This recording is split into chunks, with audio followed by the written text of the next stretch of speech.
In 1942, Albert Einstein was teaching at Oxford University. And one day, he just gave an exam of physics to his senior class of physics students. And he was walking on the campus with his assistant.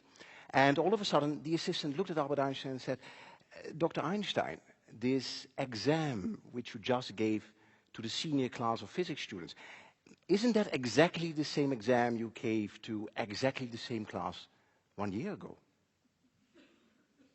Yeah, said Albert Einstein, it's exactly the same. But Dr. Einstein, how could you possibly do that? The assistant said. Well, said Einstein, the answers have changed.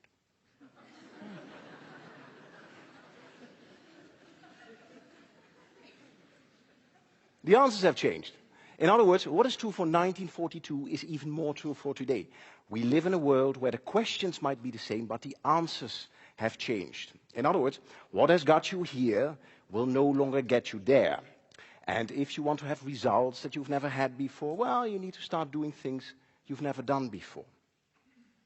Now, the key question for today is, of course, is there a method to the madness? Is there a way that each of us can do impossible things to truly create dramatic results?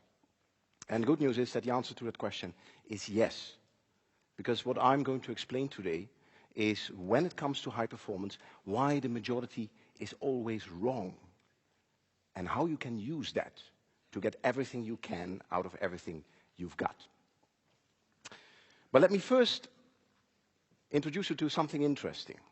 An interesting observation. When people, teams, and organizations, whenever they hit a wall, they tend to do one of two things. They either do more of the same things, or they do less of the same things. But what you very seldom see is that they start to do different things instead. And it's interesting, if you look at the data, approximately 3% of people are inclined to even do different things. And the remaining 97% continues to smash into the wall, like some kind of crazy energy bunny on steroids. And why is that? Why is that? And to understand what is going on here, we need to ask ourselves another question. And the question we need to ask ourselves is, what is the purpose of thinking? What is the purpose of thinking?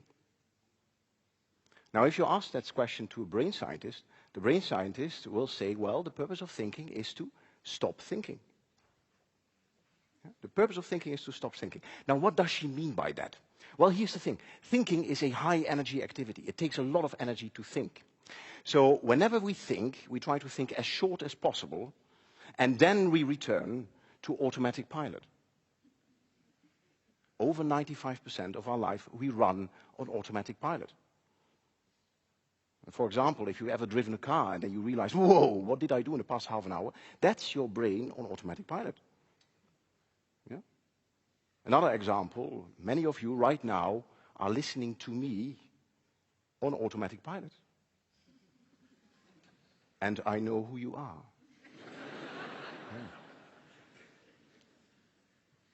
Now, here's the thing. If your brain is an automatic pilot, this leads to what the scientists call mental myopia, also known as tunnel vision. And if you have tunnel vision, that's a bit of a problem, because it confuses people about their own performance. And this is the reason that many people go through life acting like a mediocre race car driver who sits in his car, looks in his rear-view mirror, sees his competition, and is so far behind that they think they are first.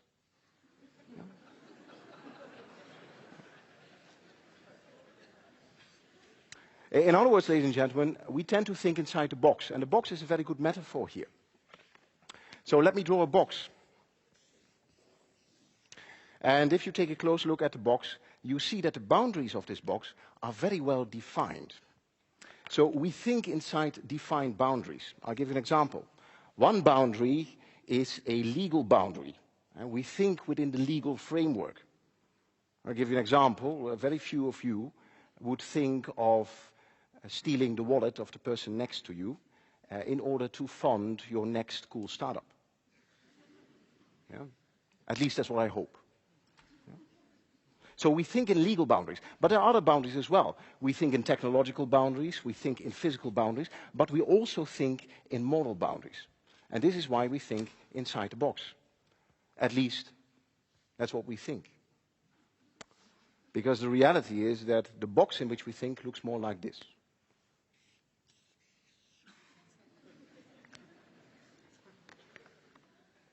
Now, for those of you in the back who cannot see it, the reason is this is a very small box. And let me illustrate how small this box can be. For example, if I would say tonight, let's have something to eat, have dinner tonight, what would be options to do that? And probably you can come up with, hey, let's buy some pizza, go to a restaurant, cook at home, all kind of cool ideas. But I believe that very few of you would raise their hand and say, hey, let's go to the highway close by, see if we can pick up some dead animals on the side of the road and prepare ourselves a crispy dinner. That's a disturbing thought. But here's the funny thing. For many people in the world, this would be a perfectly normal response. Nothing wrong with that. Yeah, so what it shows is that the box in which we think is actually very, very small. And if you take a closer look at your industry or professional field, you also think inside a very small box. And the boundaries of this box, they are called industry standards or industry norms. For example, if you are in the restaurant business, then the industry standard is that people come to your establishment, they eat, and then they pay. That's the standard.